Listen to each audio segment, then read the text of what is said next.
कशाला पाहिजे पाहिजे एवढा जेव्हापासून अशी शाळेत आलो का नाही तेव्हापासून माझी सायकल घ्यायची लय इच्छा होती आणि सायकल घेतलं का नाही त्याच्यावर तुलाच पहिलं बसवायचं झालं. पण मोदी करायला की आज बसून अगं पोरगी पहिल्यांदा तुलाच बसवायची होती. खरं अगं हो खरंच लय इच्छा आहे केवढा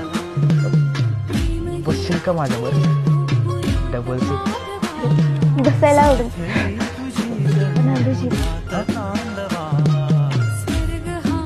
कोणी बघितलं तर अगं नाही कोण बघ आणि हे बघ कोणी बघितलंच का नाही तर सांगायचं मलाच बरं वाटत नव्हतं म्हणून मग अभिजित नाही तिथं पावसाळ्यात सोडलं. अरे हे बी चालतं पण सायकल येते ना नीट चालवायला अगं आता तू बसूनच बघ की आणि पडल्यावर लागलं तर अगं नाही पडणार आणि हे बघ